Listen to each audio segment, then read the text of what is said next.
At RENU, we can save at least 20% on NOI just by operating off that model. And others follow and say, well, that sounds easy enough. It's not easy. We're excited for our special guest today. Now we're making room for some representation from a fantastic woman. Her name is Alissa Morlan with RENU. Just because they're great at one thing doesn't mean that they're going to be great at another. So being able to capture the perfect personality for the perfect position, this is enjoyment. Some people, they yell. Just because someone is yelling doesn't mean that they're yelling at you. 90% of the time, they just want someone to listen to them, and you could be that person. A lot of times we're fixers, right? So we just want to fix everything, but there are a lot of times that people don't need fixed, they just need someone to talk to. I learned early on that setting boundaries was a must. I was the youngest and just feeling like I had to work all the time, 24/7, because I had to prove myself. And finally stepping back and saying, I'll get it done tomorrow, because at the end of the day, my children are what drive me. So I need to make sure that I'm very present for them.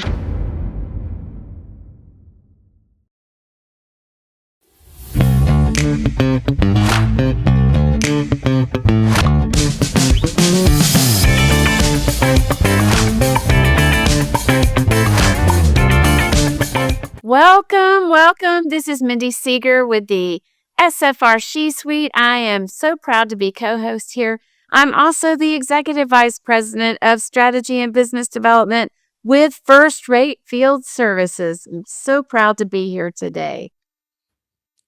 Hey, everybody. Welcome to the She Suite. I'm Tonya Odell, co-hosting with my friend Mendy Seeger. I am also the RVP for ePremium Renters Insurance, and we're excited for our special guest today. We sure are. Our special guest today is from RENU, and Ryan Killian has been on our platform. He's had so much to say to help us and educate us. But now we're making room for some representation from a fantastic woman. Her name is Alissa Morlan with RENU. Woo, welcome to the She Suite, Alissa. Thank you. I'm so excited to be here. So thank you so much for having me. You're welcome. We're so happy that you're with us today. Tell us what you do for RENU and tell us about your journey making it to RENU. All right. Absolutely. I am the Director of Leasing for RENU. So I make sure that leasing is going flawlessly. I set in motion the goals for the month, work with all of the leasing managers and the leasing agents to capture the biggest amount of leases we possibly can, but then on the other hand, making sure that we are screening to get the best possible candidates in each home, in each unit for our clients. So it's a fine line, and it's so much fun. You get to work with the public, and you get to help them find, hopefully, their very long-lasting home, and that's always very rewarding. So enjoy doing that. I started out in the hospitality and tourism management industry. I went to Purdue, and that was my major, and I started in hotels and resorts and did a lot of sales throughout that. And one day I realized I work really hard to get people into these hotels for one night. I create that relationship, for one event, or maybe they have 1 week-long event. But if I were to go into property management, I could make those connections, and I would get to maintain those connections for at least a year. And I just thought it sounded like so much fun. So I transitioned from the hospitality into property management, and that's where I am today. I started out in multifamily, and now I've gone to single family, and now I'm learning the best of both worlds. That's awesome. I tell you what, I've spent some time working on the owner operator side, as well as helping service those property management companies. And I'll tell you, being a director of leasing, it's a hell of a lot harder than it sounds. We'll just say that. Mm-hmm. You wear a lot of hats and you deal with a lot of fires. So tell us a little bit about maybe some of your experiences with fires, the type of fires that you have to put out, and what's your mechanism for handling that kind of stuff? Sure, absolutely. No day is ever the same. And if I were to tell you this is the standard fire that I see, it would shift the next day. So it's when dealing with the public, you never know, and you're never going to know all of the answers, because as soon as you think you know it all, you find out how much you don't know, how little you actually do know. Just getting people into homes, making sure it's the right fit for them, but then all the while adhering to fair housing standards, making sure that everyone is consistent in what they're selling, what they're saying, how they're trained. So not only are you helping guide the renter and the renter experience, but you're also helping guide the employees and their experience that they're having and that they're providing as well. I have always joked that anyone in this industry could write a book on just the amazing, jaw-dropping experiences. I think something that sticks out in my mind the most is that someone had an ESA alligator, and we found that out just by happenstance when we did an inspection. So that was a unique first. I have been in What type of emotions was he supporting, or she? all of them, very rigid emotions, I would suppose. Not the son. My mom used to have a pet alligator named Abigail when she was a kid, and she kept it in her brother's bathtub. I love that. Don't go in there to use the bathroom in the middle of the night. No kidding. Not even hers. I love that. The alligator's not the soft and fluffy you would associate an emotional support with, but there are different strokes for different folks. So it was a unique one. That is very unique. I don't think I've heard that one before. Yeah. Do you ever know how big this alligator was? I mean, they grow to be pretty big, I would imagine. This one was 4 feet long, so it was a substantial size. It wasn't one of the little ones that you can see, in Florida when you go and do the alligator experiences. So it was big enough that it could eat, me or a dog or something like that. Wow. It was unique. It's just lots of experiences. Meeting people, understanding where they're coming from, understanding what they're needing, understanding why they're relocating, because I'd say 50% of the people that we house are relocating. So they're learning a new area, they're starting new experiences, albeit school or work or personal life, and just going through all that with them. And if we can create that relationship, we've got an amazing renter, and, just helping them as much as we possibly can. So it's certainly not a one-hat job. There's a lot that goes into it.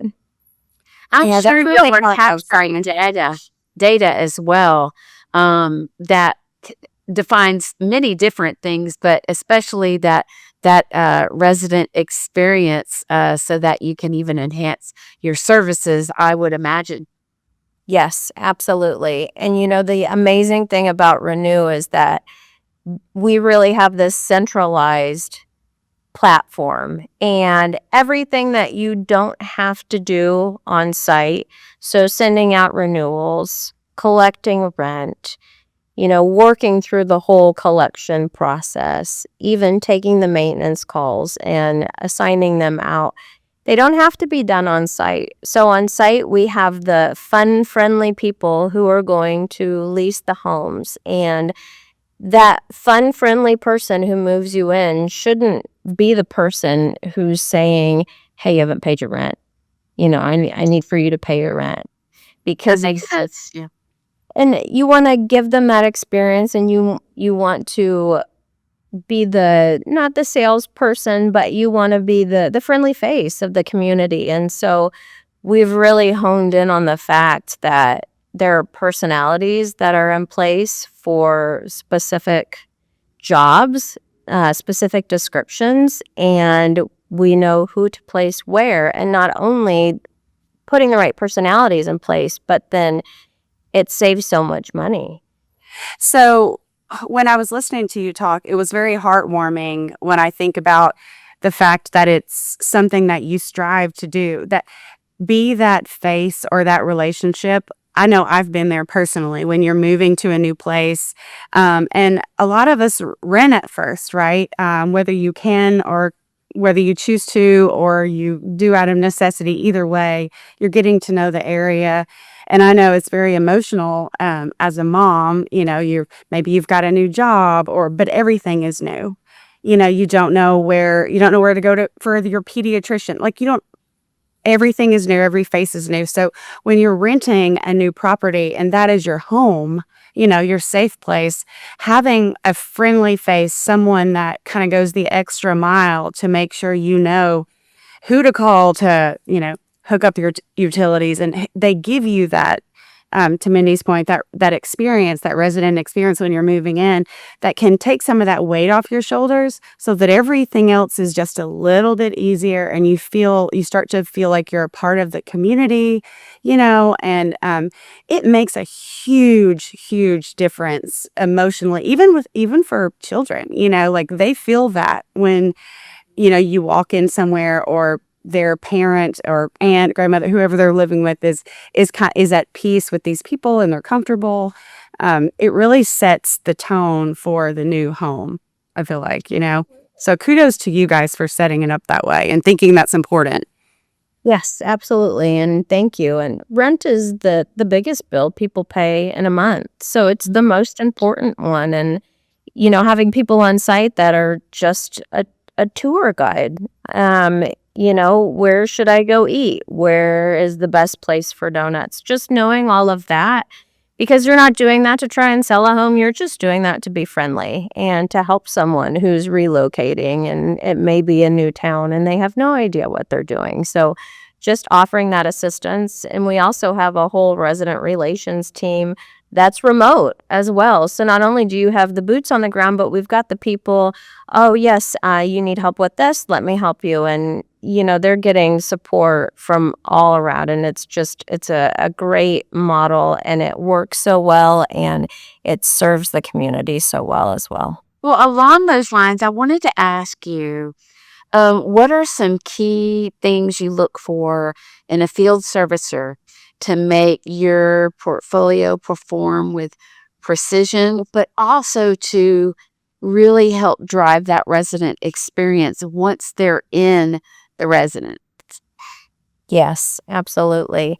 You're looking for someone who's friendly and who's knowledgeable, but also can toe the line. It's a tough position because I've always said friendly to all, friends with none, because you have to be friendly and you have to provide that amazing support. But then at the end of the day, you have to uphold all the community standards because you are the company you keep. And if your neighbor is allowed to do something, well, then you're allowed to do it. So just that great personality, but at the end of the day isn't afraid to say, no, we can't leave our trash outside.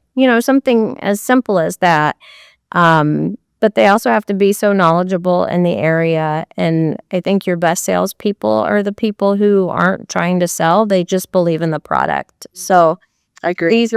Yes, and these are gorgeous homes, and someone who needs a home. Well, why not help them if you've got this available and you can help them? So someone with that mentality is the best. That's great to hear. Do you have a mechanism in place to capture data? Say your field servicer is in the residence with with the tenants, the occupants. Do you have a way of kind of capturing feedback and data from them so that you're able to harness that to improve services? We do, absolutely. And the adage, never be the smartest person in the room, is applicable every single day for me and RENU. And I know at the beginning you talked about Ryan. I am surrounded by the most intelligent people Yes, you I ever known. Yes. And just the knowledge that comes out, and even Ryanisms. Uh, his great one-liners that really make you think. But as far as capturing data, RENU is so technologically advanced. It continues to just astound me.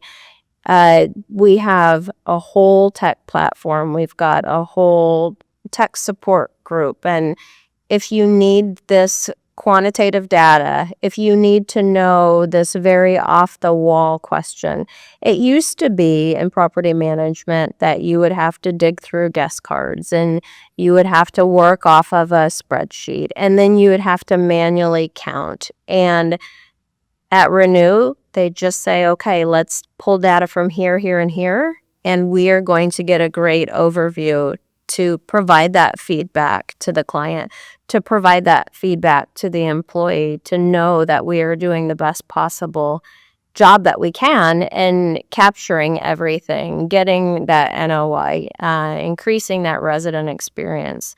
So they are so smart in all that they do, and that it's so different than how property management used to be. Just the intelligence is outstanding. That's what I love, is that not way back in the day, but now we're able to utilize that data to make the experience that much better, because it really is crucial what your residents are saying. And it's so important to listen to what they're saying and incorporate where you can. You can't make every idea come to fruition, but it is really good that you can incorporate what you can to enhance that experience. That's fantastic. Yes, and people, it's not human nature to want so many different choices. So if someone's coming to tour a home, you want to give them time back in their day. You want to say, hey, this is the place for you. So overcoming those objectives, knowing your competition, understanding what you have that sets it apart from everyone else. If it's a multifamily, if it's a scattered, what your strongest points are, if you can explain those to the people that you're working with, then I met with someone and I said, let me give you half your day back. You don't want to go to 5 other places. This is the best place, and I'm going to tell you why. So just understanding all of that and knowing the data and, knowing the community and what people want, what they don't want, what sells, what doesn't, all of that feedback is so important to be able to provide the best and to capture the best rental amount and to provide that back to the client. That's fantastic. Well, I hear that you have boys. And can you talk about how boys have prepared you for what you do for a living? I'm never surprised. Never surprised. I do. I have 3 boys and 1 girl, and my boys right now are all under the same roof, and they're all teenagers. So that has shaped my life, that I probably shouldn't smell anything. I shouldn't look very closely at anything. If things are broken, it's fine. I can repair them someday, and there will never be food in my house again. No, and your grocery bills are outrageous. Well, no idea. It's amazing because sometimes it doesn't even, I do door delivery just because time is money and I don't have a whole lot of time. So I get door delivery, and sometimes we'll get it and I have no idea what I just bought because it'll be gone before it makes it into the kitchen. Having children is like anything. It's a lot of hard work, but it is so rewarding in the end, and they are so fun in the ages they are, because I have an 18-year-old, an adult, which makes me want to vomit just thinking about it. And he's so smart, but yet there are times that he was asking if he had a social security number the other day, and just things like that. And I said, you're going to be out on your own, buddy. I'm concerned. Who's going to clean up after you? And just having the adult-minded child all the way down to my youngest, she's 8, and it's so much fun, and just like property management, no day is ever the same. The things that come out of their mouths are always just shocking and surprising, and it's very entertaining. They keep me on my toes all the time.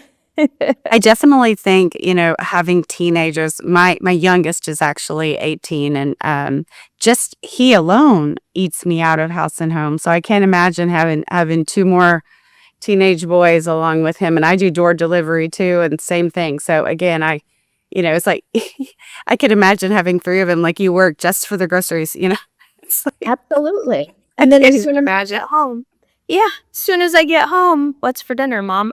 Yeah. Oh, Yeah. yes, they eat a It does. It does prepare you. I think about some of the things that they say sometimes over the years, and they're so brutally honest, right?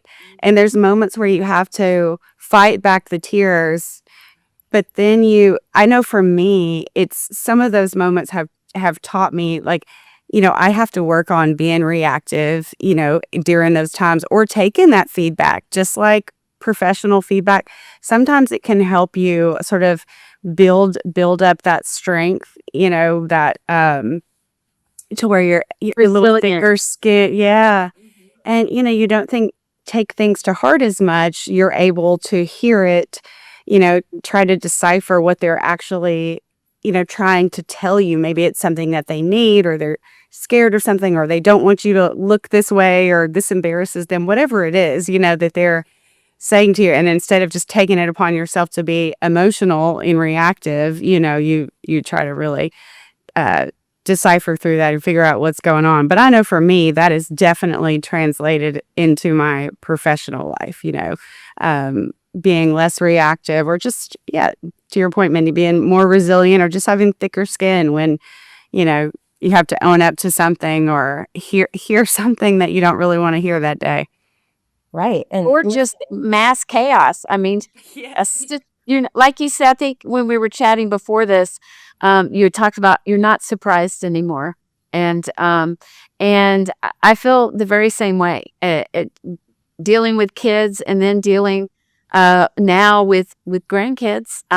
Perfect example. My grandson the other day had a complete meltdown, and the meltdown was because he went to pick up some fire ants, and his mom slapped them out of his hands because they're fire ants, and he was so upset. He's like, "My mom doesn't understand that I love them so much. I want to hold them." And I'm thinking, what do I even say? And so I just pulled out of the air. You know what we should do? He says, "What?" I said, "Think what we need to do is start a fire ant academy, and we can teach them not to bite when you pick them up. What do you think about that?" He said, "Oh, that's a great idea." And I'm like, I cannot believe I'm saying this. It's the most ridiculous thing in the world. But you just learn to roll with whatever's in front of you, and kids will help you learn that. yes, By the way, continue to not pick up the fire ants, because they haven't gone to the academy yet, and they don't know not to bite you until they. Anything. Gosh, the things I make up just to deal. yeah, and listening and getting better at listening. I think, you get so used to going, doing, fixing, finishing that you struggle to sit and listen. And my oldest, when he actually started saying real words, decades ago, I remember it hit me like a ton of bricks. Oh, he's actually saying words. I have to stop and I have to listen, or to see through that frustration and understand actually where it's coming from. So the thick skin will stop it from penetrating, but then understanding, why do you feel this way? And it's just, it helps with every aspect of life, just understanding and being sympathetic and being empathetic and understanding where people are coming from in all walks of life. Yeah, I agree with that. I think, especially, let's talk about residents. I mean, However, maybe in our mind, it doesn't seem like an emergency. But if they feel like it's an emergency, it's an emergency. It has to be dealt with. So I think learning from dealing with your kids and growing throughout life, I think what you're saying about listening to understand where the other person is coming from is a huge skill to have, especially in this industry. Yeah, I think empathy dealing with when you're working with residents every day is so, so important. I mean, if you could pick one word, I think it's that. Because to your point, Mendy, like if I'm going through something that's, I feel like it's an emergency, or to me it's an emergency, or my child, there's no bathroom that works, whatever it is, and you've come home from work that day and you're telling somebody about it and they're acting like it's no big deal. Well, can't you just go next door to a neighbor's house or what? Yeah. In that moment, it's kind of, it's crushing, Mm-hmm. Yeah, that's your safe space. And if you can't use the bathroom in your safe space, well, then that's a big problem. And people all voice their frustrations differently, and so some people, they yell. And learning very early on that just because someone is yelling doesn't mean that they're yelling at you is important. Going back to the thick skin, just letting them get it out and being a listening ear, because 90% of the time they just want someone to listen to them, and you could be that person. Yeah, I agree. Yeah. So tell me something really unique about yourself. Do you have any special hobbies? Do you have a crazy talent that nobody else does? Like, tell us something personal that you're comfortable with sharing, of course, but that's unique. We'd love to get to know you more. My favorite thing to do when I'm not working and running kids to all of their sports because they live their best life. I love to ride scooters. It's my favorite thing. Like what kind of scooter? The electric ones, not the ones okay. you tell yourself, because Oh, yeah, no, electric's where it's at, for sure. yes, it's my favorite thing. And, all over, every time I go to a big city, I like to ride a scooter, and you can get places very quickly. And it's got a level of danger, not a lot, but on roads that you don't know. And there was one time I was in Nashville and I was going to go see Elvis's guitar-shaped pool, and I hit the curb and almost fell down, stuff like that. It's just fun, and it leads for a good story. But I love riding scooters. Oh, they are the best. I've got a family where we do e-bikes. I've been learning to ride I believe it's called a one wheel, where it's like a skateboard. I think I saw you on that on Is it Instagram. new? Yes. And you can totally die really easily on those things. I go very slow. It's harder to balance on it when you're going slow, though. But I'm old and I don't want to kill myself. So I go slow. I'm very careful with it. But I adore and very, very comfortable with riding the e-bikes. And so our family, we've got a mixture of scooters, e-bikes, one wheels, electric skateboards, and we just all go together, and it's really cool. It's fun. The kids I love the e-bikes. Yeah, they're the best. The kids and I went to Hawaii a few years ago, and we were looking for e-bikes so we could go and see the sights. And it was just the boys and I. And so we rented these bikes, and I thought they were e-bikes. They weren't. They were just regular pedal bikes. And my 13-year-old at the time was 10, and he was crying because he didn't want to ride close to the road. We couldn't ride on the sidewalk because people would yell at us. And it was just an amazing story that I love to remind him that, remember when you cried on that? But I know the e-bikes, they're so much more fun than the bikes that you actually have to pedal. Oh, yeah, me too. I mean, yes, I need to pedal, but do I want to pedal? Absolutely not. I want to just But you don't pedal, you could pedal on the e-bikes. You could still get a workout in. it's energy. Yeah. I know we rode some last year. I think I rode some with friends, like at a lake here outside of Atlanta, and it was super hilly. So on the trails, like you could get a little boost, you know, to where it would be pretty much impossible for me to have gotten up that hill otherwise. It just gives you a little boost. But I was still sweating at the end, or maybe that was just me. But It's still exercise. I don't know how, but it still is. Let's talk about industry stuff. The industry is changing. Yeah, it really is. It is. And going back to the centralized platform, I come from multifamily. So the thinking behind pure multifamily is that you have a staff on site and the staff takes care of everything. The resident comes in, the community manager knows it all. If he doesn't, then they're asking maintenance and they're figuring it all out. So I started there. That was my mindset. And this goes back to resilience and being patient too, because then the next company I went to was a lot of scattered homes. And that was my first experience with that. And it was very different because it was a completely centralized model. So understanding why things were done, even though it was completely different than what I knew. And then I came to RENU, and RENU has the best of both worlds. We do the BTR, the scattered, but then also the multifamily. But understanding that centralized platform still plays a huge role in helping everything. So instead of having a multifamily community of 6 people there who are busy some of the time, otherwise they're just, it's considered a waste because they're not always so busy doing everything, doing things that can be done centrally.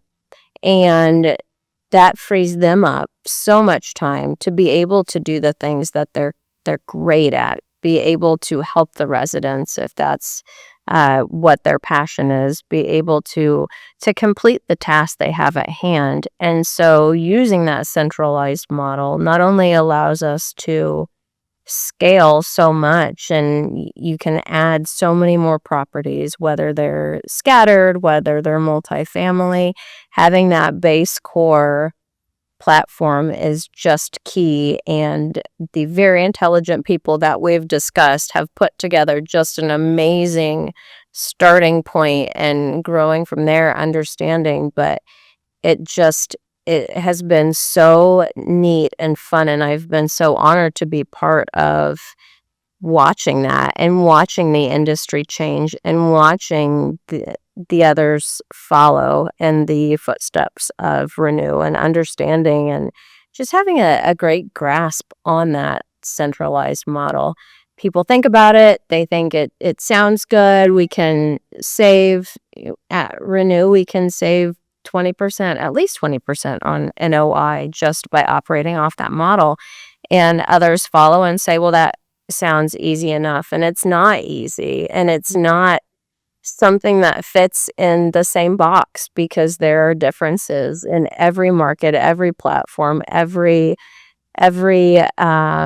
style, whether it's a multifamily, single family, BTR. You have to be able to bob and weave. And so we've got the standard, and then we constantly bob and weave. Okay, what if we do this? And again, with the loops of feedback, understanding what's going to fuel people in this market is not going to fuel people in this market, or someone who wants to. Unique. Yeah. Yes, absolutely. And it's amazing how closely related they could be in location, but yet so vastly different. Mm-hmm. Then understanding what drives the renter experience and what the client needs as well. And it can't be, and a strong property management company can't be one that says, okay, this is our model and you need to fit inside of it. It needs to be the opposite. And we are able to do that and have done it very well. But continuing to grow. My goodness, there's every week, okay, what about this? Let's try this. And being able to try it in a safe space and see how it performs. But just the ever-changing property management industry has just been so fun to watch, and I've really enjoyed it. It's been great to go through it, even starting with COVID, and watching the self-guided tours really develop from after COVID, because people decided they didn't want to do everything with the assistance of someone else. They wanted to schedule on their own. They wanted to view on their own. They wanted to be able to sign a lease without going into the office and having a pen and signing 34 pages of paper. And watching that develop, and how RENU has just taken that and grown with it's just amazing. It still amazes me every day. I think it's amazing how far we've come. Yeah, it really is, especially when you throw out the COVID word. I mean, talk about bob and weave. Oh my. I mean, property management, I mean, bob and weave overload. But I'm very proud of the industry and how they did evolve and change and take that and really just adapt to the needs. And you had to do it overnight. You know, you didn't have a year or two to get used to it. Every day. Yeah, and they're still doing that. I mean, with the executive order that everybody's been closely following because of the potential impact, negatively, positively, partly we don't know. I think this industry as a whole has done a really good job over the years of adapting and flexing when they've needed to, when major changes, especially in our economic climate, have come about. And COVID was not any different. I mean, it affected us economically just as well as people's health. So now we're up on another issue at hand, and I know without a doubt that this industry is going to be flexible and they're going to adapt. Yeah. Agreed. Yep. And when I hear you talk about, you know, being successful, Alyssa, with the centralized model and the platform, like you guys, but also what you were saying earlier, I really feel like attributes to that with you. You guys are really focused on having the right person in the right seat. Right? Yeah. There's no success with a centralized model or platform without first having focus on having the right people in the right seats. Right? I mean, That's correct. I feel like those things are very, you know, they're symbiotic. Like one can't exist without the other. Yeah, absolutely. And you just look for that personality, you look for that person, and just because they're great at one thing doesn't mean that they're going to be great at another. And so being able to capture the personality, the perfect personality for the perfect position, and being able to add more to their plate as you grow, but just in their realm and what they're great at. And so it enables you to build and to add on, because you have these strong players that are doing exactly what they're meant to do. This is enjoyment for them. And there are personalities and emotions that fit the best for specific roles, and finding that and capturing that. So let's talk a little bit about empowering women, advice you would give to women in the industry. What are some nuggets you can share with us that would really help our audience? Absolutely. I learned early on that setting boundaries was a must.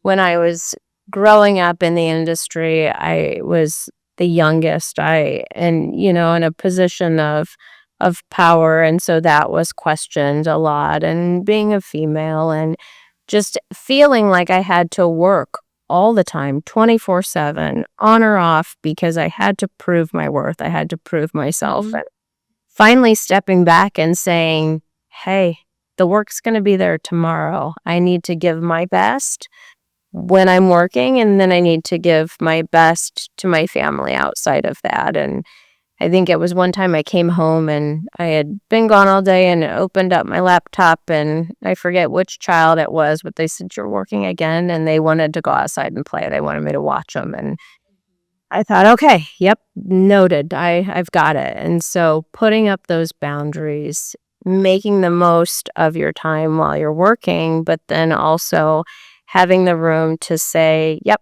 I'll get it done tomorrow, or I'm going to work 5 minutes over, but then I'm going to have to close it, because at the end of the day, my children are what drive me, and so I need to make sure that I'm very present for them.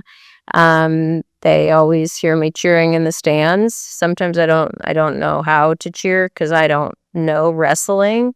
I don't know what to say, but I have a wrestler, and just always being there and not missing their anythings is so important to me. So putting those boundaries into place, and just learning how to listen and understand and help when needed, and listening to the need that's there. And I think a lot of times we're fixers, right? So we just want to fix everything, but there are a lot of times that people don't need fixed. They just need someone to talk to. And so listening through that, and being a sense of support or training. If we're talking about employees, I really enjoy putting training back in, because I had amazing mentors growing up who would never say no to additional training or to all my questions, because I still ask all the questions. And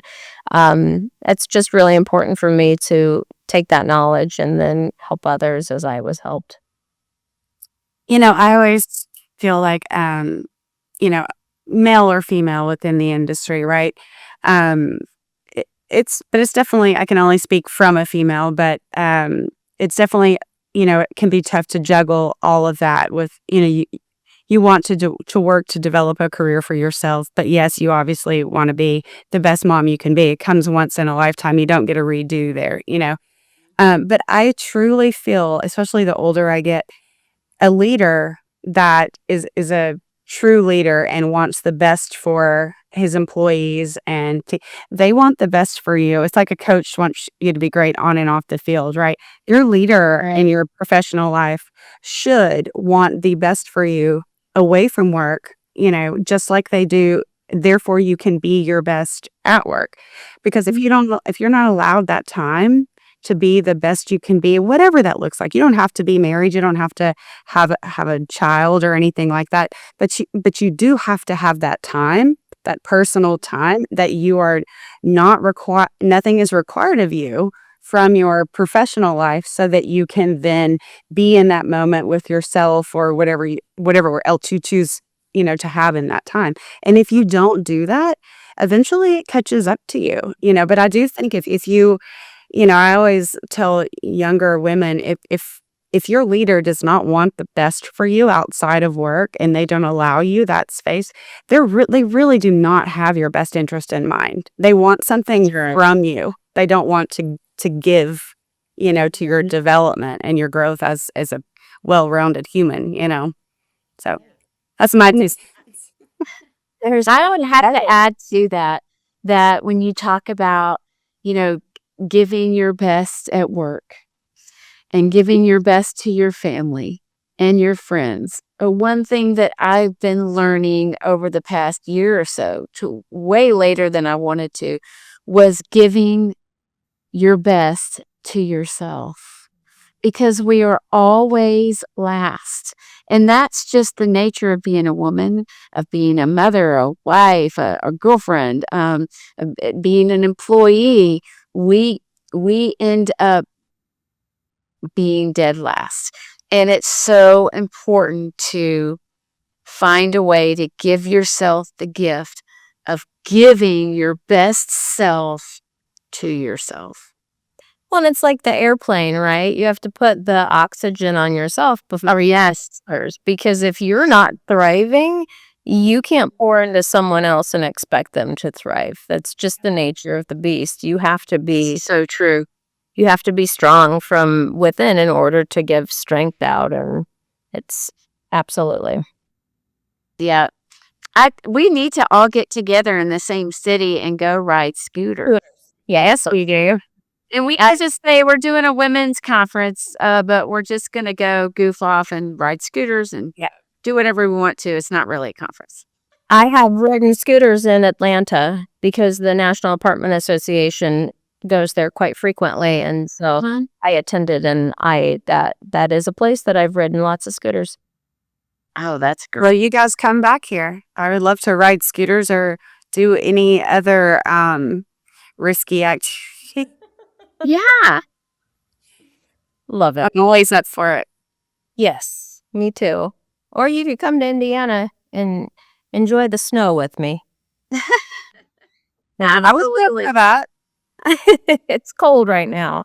But for Christmas, I did give my youngest 2 scooters. So now I don't even have to go and rent them. We have them in the garage, and it's perfect. Oh, that's the best. Oh, that's so fun. Yes. Mhm. And I have it on my phone. I have an app on my phone, so I can make mine really fast and theirs slow. So I'm competitive too, so then I can always win. Oh, I love that. I love it. I really appreciate you coming to visit with us today because we wanted to learn more about you and about the women of RENU because we love RENU. They're fantastic. They support the EverResi platform and they do so much good for the industry. And we wanted to hear from some of the wonderful women of RENU, and I'm so glad you came to join us today. Thank you so much for having me. I had so much fun. It was wonderful to meet you all. Yes, thank you so much, Alissa, for joining Mendy and I today. I know RENU is very lucky to have you, and so is the She Suite. So thank you so much for visiting with us and for carving time out of your busy day, because I know your days are full, to be with us and the rest of our She Squad. Absolutely. Thank you so much for having me. It was a joy. I loved meeting you ladies. Well, that's a wrap for today, guys. Thanks for joining us here on the She Suite. And we look forward to seeing you next time. And we're so grateful to EverResi Media for powering our podcasts every week. We just couldn't do it without you, EverResi.